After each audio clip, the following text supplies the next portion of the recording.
porastu. Potražnja za ruralnim turizmom raste, svi se nadaju i drugim upitima kao i većim dolascima. No zanimanja za grupna putovanja i dalje nema. Turističke agencije su na izdisaju, preživljavaju isključivo zahvaljujući pomoći za očuvanje radnih mjesta, no budući da nemaju prihoda, ne mogu pokriti druge troškove. Među malobrojnim turistima gotovo nema onih koji stižu preko agencija. Barem za sad nastavlja se trend iz prošle godine. Osjeća se bitni pad prometa, negdje 10% smo samo uspjeli realizirati, dok ove godine nemamo još uvijek niti jednu potvrđenu rezervaciju. Agencije koje i imaju rezervacije nemaju jamstva da će se putovanja doista i dogoditi, pa tako ni da će zaraditi. Uvijek je ono pitanje o mogućnosti otkaza u slučaju da ne budu otvorene granice ili u slučaju zaraze nekog od članova obitelji. Znači tu mora imati sigurnost gosti da mogu otkazati, prebaciti na drugi termin ili dobiti povrat sredstava.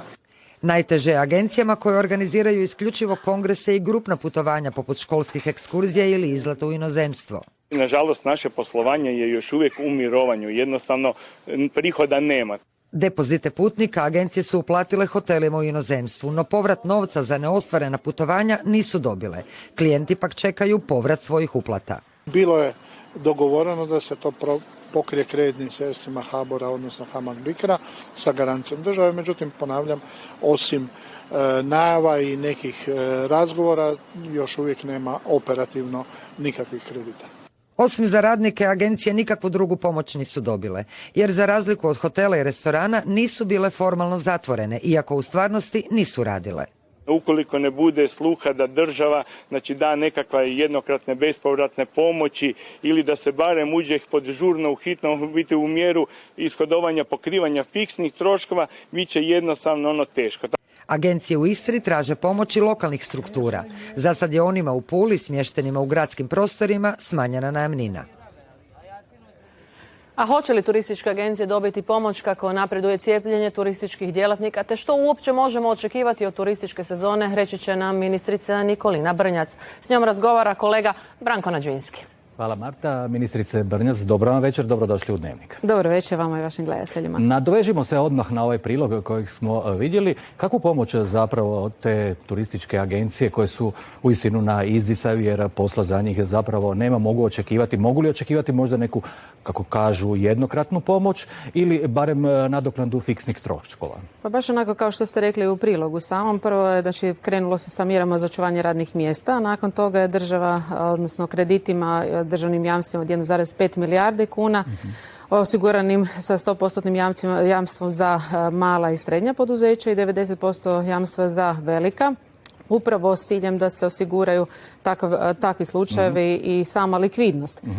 Naravno, razgovaralo se i o fiksnim troškovima. Predstavnici udruženja putničkih agencija bili su u ministarstvu na razgovoru, razgovarali smo konkretnim koji bi to bili fiksni troškovi i došlo se do nekog iznosa otprilike mjesečno koji bi bio oko 12 milijuna kuna. I sad smo daljnjim konkretizaciji da vidimo što se može i operacionalizaciji, da se upravo, kažem, pronađe način da se pomogne agencijama, jer znamo da su u izuzetno teškoj situaciji. A može li se riješiti ovaj problem depozita koje strani hoteli na ime neostvarenih putovanja ne vraćaju agencijama, agencije su ga već uplatile, a klijenti domaći traže taj novac? Gledajte, to je ugovorna obveza između samih agencija i samih hotela, stranih hotela. Znači, to su njihove direktno odnosi na koji način bi oni trebali ih rješavati, ali između ostalog jedan način bi trebao biti također da im se pomogne upravo kroz ova i državna jamstva. A ono što smo čuli također i u prilogu, dakle, mi ćemo i ovaj tjedan održati sa Hrvatskom udrugom banaka jedan sastanak da vidimo koje su još dodatne mogućnosti da se upravo pomogne turističkim agencijama. Vjerujem da ćete se složiti s ocjenom da će u ovoj drugoj pandemijskoj godini na Mediteranu vladati žestoka konkurencija među turističkim odredištima. Evo, primjerice, čujem da nas Italija doživljava kao vrlo ozbiljnog konkurenta. Piše se kod njih, govori se da smo dobro organizirana zemlja za prihvat gostiju. Posebno ističu inicijativu COVID free otoci, zatim cijepljenje turističkih djelatnika, ali i čitav taj projekt Safe Stay in Croatia. Tako je, dakle mi smo sa našim savjetom za oporavak i razvoj turizma pred krajem prošle godine, znači u samim razgovorima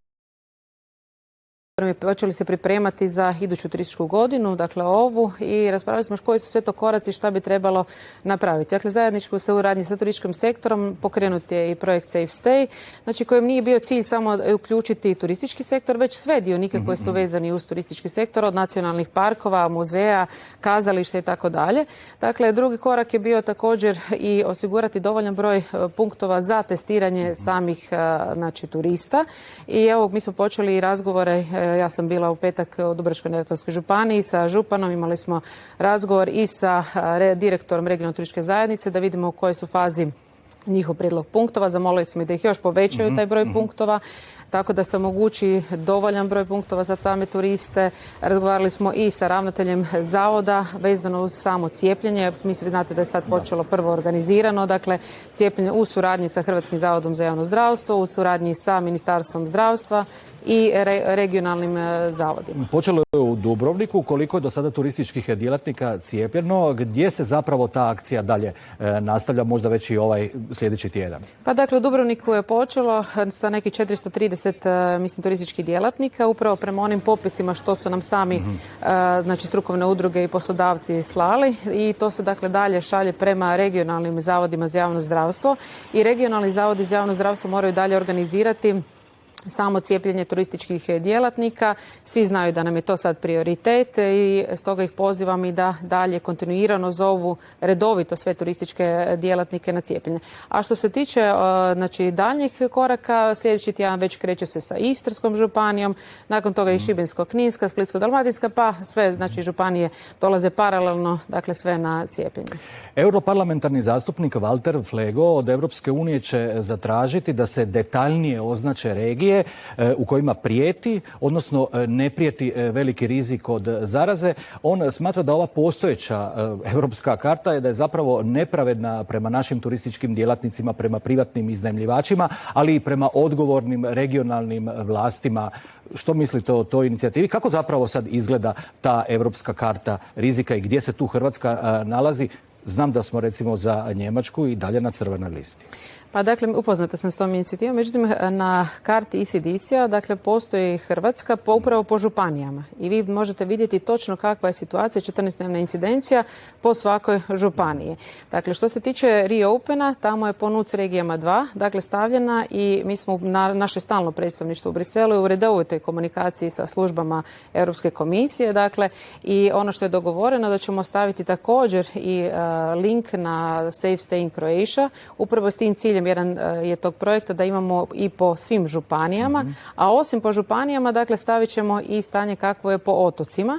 Ono što smo razgovarali, nam je važno, naši otoci su zeleni otoci i važno nam je pokazati situaciju kakva je, i upravo to smo i zamolili regionalne zavode za javno zdravstvo da nam omoguće podatke i brojke, konkretne brojke, tako da ih možemo staviti i redovito ažurirati za sve one turiste koje žele ući, s obzirom da 1/4 noćenja upravo se odvija na samim otocima. Mislimo da je to izuzetno važno. A u kojoj fazi uvođenje takozvanih COVID putovnica, odnosno tih zelenih digitalnih propusnica, u kojoj su fazi pregovori, razgovori u Briselu? Znači sad završeni su razgovori između država članica i sad se pregovara, dakle, sa sljedeći korak je Europski parlament, no za nas, dakle, mi smo već od 1.4. primijenili apsolutno sve ona pravila koje su u prijedlogu same uredbe.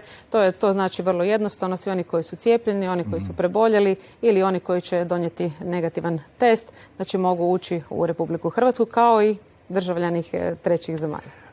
Znamo da imamo vrlo nepredvidljivu epidemiološku situaciju. S obzirom na tu nepredvidljivost, može li se uopće što predvidjeti vezano uz uspjeh ili neuspjeh naše ljetne turističke sezone?